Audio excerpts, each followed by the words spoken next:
हमारी साथ, हम उनका साथ, सबका विकास।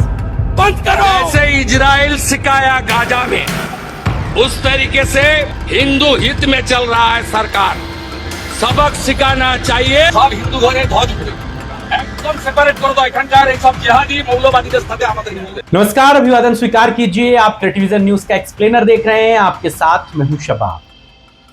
क्या बीजेपी में जाने के बाद, बीजेपी की लाइन के साथ खड़े हो जाने के बाद अपने आप को साबित करने के लिए कट्टर हिंदूवादी बनना जरूरी है?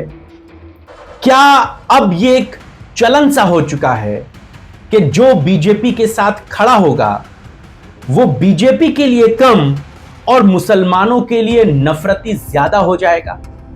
यानी कि वो बीजेपी के लिए बेहतरी की बात कम करेगा, मुसलमानों के लिए नफरत की बात ज्यादा करेगा। ये एक चलन सा बन चला है। बहुत सारे राज्यों और उन राज्यों के मुख्यमंत्री, वहां के बड़े नेता कमोबेश इसी पद्धति पर, इसी कॉन्सेप्ट पर चलते नजर आते हैं। वो अपने आप को बीजेपी में खुद को साबित करने के लिए हर वो काम कर गुजरना चाहते हैं जिससे आलाकमान खुश हो जाए। और कमोबेश इसी ध्रुवीकरण पे चुनाव हो भी रहे हैं। अभी जो 5 राज्यों के चुनाव हुए उसमें हमने इस बात की साफ तौर से जो चीज देखी वो ये देखी कि हिंदू मुसलमान वोटों का ध्रुवीकरण ही चुनाव के नतीजे तय कर रहा है। पश्चिम बंगाल में चुनाव हिंदू मुसलमान ध्रुवीकरण के बीच हुआ।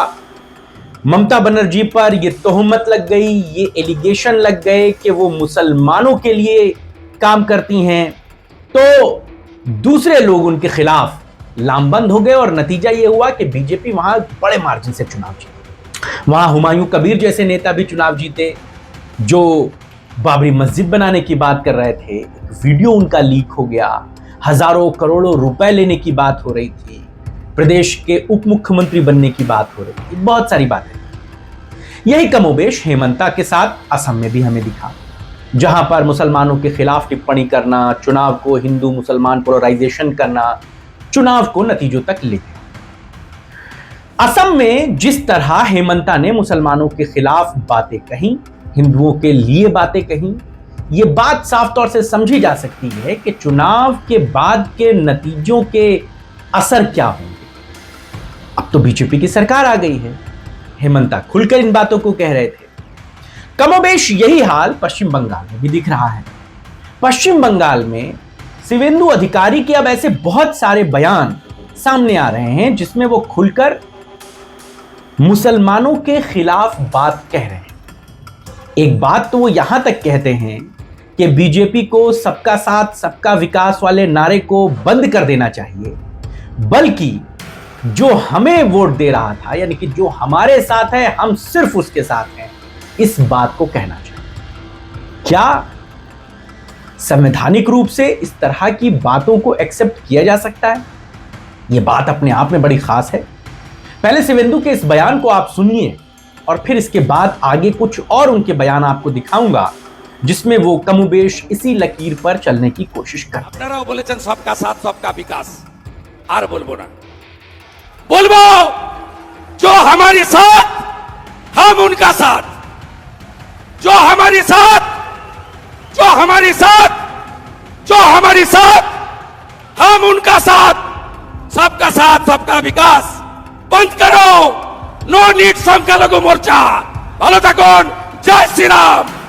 तो देखा आपने, इसी तरह से शिवेंदु के बहुत सारे बयान हैं जो चुनावों से पहले और चुनावों के बाद अब खुले तौर पर सोशल मीडिया पर वायरल हैं, जिनमें वो लोगों से मिलने जाते हैं, लोग अपनी प्रॉब्लम बताते हैं, तो वो कहते हैं कि तुमने हमें वोट नहीं दिया, अब या तो तुम रिलीजन कन्वर्ट करो, मुसलमान से हिंदू हो जाओ, तब तो हम तुम्हारी बात सुनेंगे, हर घर पर भगवा ध्वजा लगा दो, तब तो हम तुम्हारी बात सुनेंगे, वरना तुम्हारा काम नहीं करेंगे। सब हिंदू घरे ध्वज उठे, एकदम सेपरेट कर दो एखनकार सब जिहादी मौलवादी साथे आमादेर हिंदू। शिवेंदु के ऐसे बहुत सारे बयान सोशल मीडिया पर लगातार वायरल हैं, जिससे शिवेंदु की जो मनोदशा है, शिवेंदु अधिकारी का जो काम करने का कॉन्सेप्ट है, जो वो काम जैसे करना चाहते हैं वो खुलकर दर्शाता है।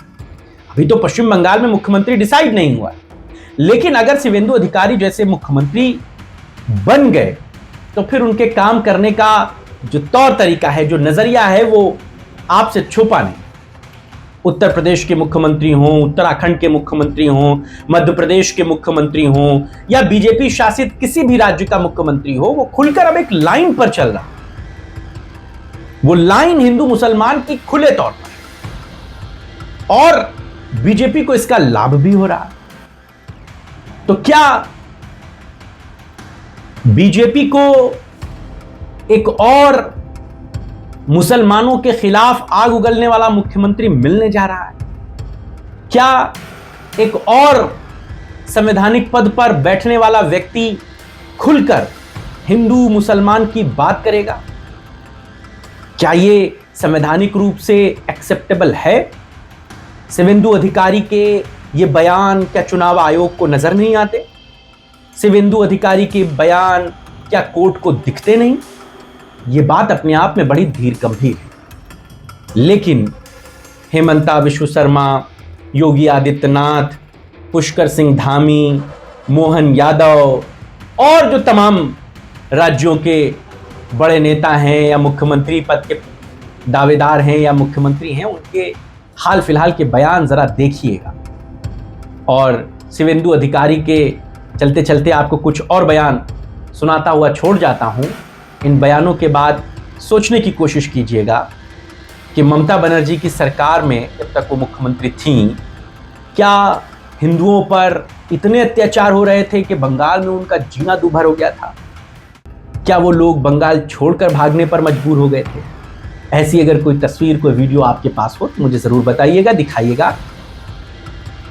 लेकिन चुनाव जीतने के बाद बीजेपी का जो विजन वहां नजर आ रहा है, वो साफ तौर से, खुले तौर पर हिंदू मुसलमान के वोटों के ध्रुवीकरण पर चलता दिखता है। आप क्या सोचते हैं शिवेंदु अधिकारी के इन बयानों को? कैसे देखते हैं? और क्या आपको लगता है बंगाल में चीजें बदलने जा रही हैं? कैसे एक तरह से बिखरने जा रही हैं? बताइएगा। लेकिन बीजेपी को मुसलमानों के खिलाफ आग उगलने वाला एक और मुख्यमंत्री मुबारक हो। अभी के लिए इतना ही।